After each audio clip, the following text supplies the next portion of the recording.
সম্মানিত সহসভাপতি এবং সদস্যগণ, যাই গেদি তুমি কো রাকিব ভাইয়ের খেত নষ্ট করছো। মাদ্দর সাহেব, আমি খেত নষ্ট করি নাই স্যার, আমার যুদ্ধবস্তি গেরা অকাম করছে, তার জন্য খেত নষ্ট হয়েছে। কি মাঝখান থেকে জবানবন্দি দিবেন গাইছ, আমরা খেলা করবেন নিয়ে আসিনি, যাইছো সব প্রথম দেখলে কও। আমি ছাগল হাসার দিবার গেছিলাম, তখন স্যার আমার বগলে আইলো। পরে আয় আমার খারাপ কাম করবার ক। কি খারাপ কাম খুলে ক? আমার কাপড় খুলবার ক। ওই মিছা কথা কসকে, আমি তোর কোহান কাপড় খুলবার কইছি।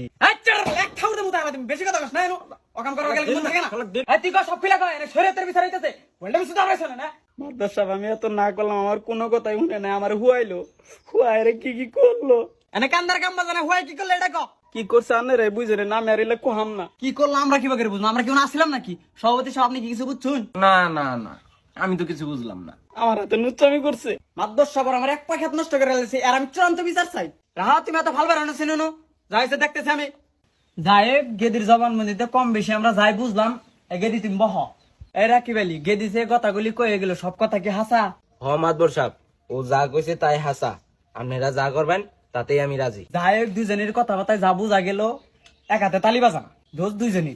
ওদের কীর্তিকে আলাপ অনুযায়ী সামাজিক নিয়মে এখন আগে বিয়ে ভরাই দিল নাকি কোন সভাপতি সাহেব? হ্যাঁ, বিয়া পড়াই দিলে হইব।